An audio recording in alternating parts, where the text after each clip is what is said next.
ମାଗଣା ରାସନ ସହ ମିଳିବ 1000 ଟଙ୍କା।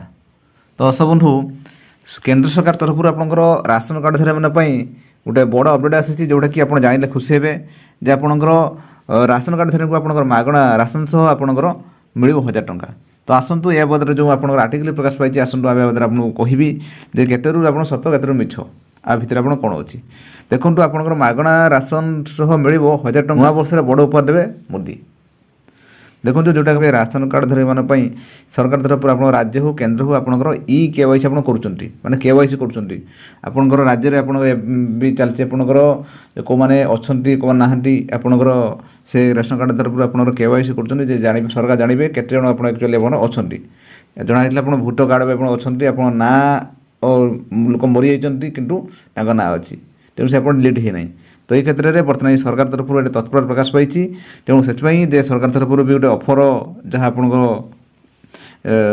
ଯାହା ଶୁଣାଯାଉଛି ଯେ ଯେଉଁମାନେ KYC କରିବେ ସେମାନଙ୍କୁ ବି ଆପଣଙ୍କର এই ଅଫରରେ ଆପଣଙ୍କର ମିଳିବ, ସେମାନଙ୍କୁ 1000 ଟଙ୍କା ମିଳିବ, ପ୍ଲସ୍ ଆପଣଙ୍କର ମାଗଣା ରାସନ ସହିତ ଆପଣଙ୍କର ମିଳିବ। ତ ଏହା ବାବଦରେ ଆପଣଙ୍କୁ ମୁଁ ଆର୍ଟିକଲ ପ୍ରକାଶ ଯେଉଁ ଅଛି ମୁଁ ପଢ଼ିକି ଆପଣ ଶୁଣାଇ ଦେଉଛି।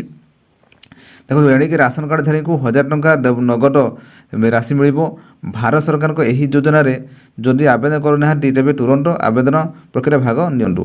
ବର୍ତ୍ତମାନ ଭାରତ ସରକାରଙ୍କ ଏକ ନୂଆ ଯୋଜନା ଆରମ୍ଭ କରିବାକୁ ଯାଉଛନ୍ତି। ଏଥିରେ ରାସନ ସହ ମାସିକ 1000 ଟଙ୍କା ପ୍ରଦାନ କରାଯିବ। ଏବେ ଯେଉଁ ନାଗରିକମାନେ ରାସନ କାର୍ଡ଼ଧାରୀ ସେମାନେ ଏହି ଯୋଜନାରେ ଆବେଦନ କରିପାରିବେ। ଆସନ୍ତୁ ଜାଣିବା ଏହି ବିଷୟରେ। ବର୍ତ୍ତମାନ ସାରା ଦେଶରେ ଅନେକ ରାସନ କାର୍ଡ଼ର KYC ପ୍ରକ୍ରିୟା ପୂରଣ ହୋଇନାହିଁ। ଏଥିପାଇଁ ଭାରତ ସରକାର ଏହି ଯୋଜନା ଅନୁଯାୟୀ KYC ପ୍ରକ୍ରିୟା ପୂରଣ କରିବାକୁ ଯାଉଛନ୍ତି।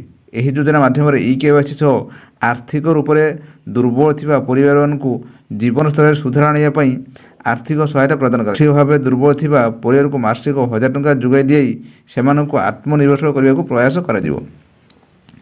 ନୂଆ ବର୍ଷ ଜାନୁଆରୀ ମାସରୁ ଏହି ଯୋଜନା ଲାଗୁ କରାଯିବ। ଏଥିପାଇଁ ଯେଉଁ ଲୋକମାନେ ଏପର୍ଯ୍ୟନ୍ତ KYC ପ୍ରକ୍ରିୟାରେ ଭାଗ ନେଇନାହାନ୍ତି ସେମାନଙ୍କୁ ଖୁବ୍ ଶୀଘ୍ର ଆବେଦନ କରନ୍ତୁ। ଏଥିପାଇଁ ଡିସେମ୍ବର 30, 2024 ତାରିଖକୁ ଆବେଦନ ପାଇଁ ଶେଷ ତାରିଖ ରଖାଯାଇଛି। ଯେଉଁମାନେ ଏହି ଅବଧି ମଧ୍ୟରେ KYC କରିନାହାନ୍ତି ସେମାନେ ନୂଆ ବର୍ଷରୁ ରାସନ ନେବାରୁ ବଞ୍ଚିତ ହେବେ। ଯେଉଁଟାକି ଆପଣ KYC ଆପଣ ବାଧ୍ୟତାମୂଳକ, ଆପଣ KYC ଆପଣ କରିନଥିବେ ଯଦି ଆପଣ ଏହି ଯୋଜନା ଆପଣ ବଞ୍ଚିତ ହେବେ। ତ ଦର୍ଶକ ବନ୍ଧୁ, ଏତେ ଆପଣଙ୍କୁ କହିଗଲି ଯେ ଆପଣ ରାସନ କାର୍ଡ଼ ବାବଦରେ ଯେଉଁ ଗୋଟେ ଗୁରୁତ୍ୱପୂର୍ଣ୍ଣ ଅପଡ଼େଟ୍ ଆସିଥିଲା ଆପଣଙ୍କୁ ମୁଁ କହିଲି। ଦର୍ଶକ ବନ୍ଧୁ, ମୁଁ ଭାବୁଥିବି ଆଜିକାର ଅପଡ଼େଟ୍ ଟିକେ ବୁଝିପାରେ। ଯଦି ଆପଣ ଏବେ ସୁଦ୍ଧା ଆମ ଚ୍ୟାନେଲ୍ ଅଛନ୍ତି ଆମ ଚ୍ୟାନେଲ୍ ସବସ୍କ୍ରାଇବ୍ କରନ୍ତୁ ଏବଂ ତା ସହିତ ଆପଣ ଯେଉଁ ନ୍ୟୁଜ୍କୁ ଅନ୍ୟମାନଙ୍କୁ ସେୟାର କରନ୍ତୁ ଯେ ଏହା ବାବଦରେ ଆପଣ ଅନ୍ୟମାନେ କିଛି ଜାଣିପାରିବେ। ଦର୍ଶକ ବନ୍ଧୁ, ରହିଲି, ନମସ୍କାର, ଜୟ ଜଗନ୍ନାଥ।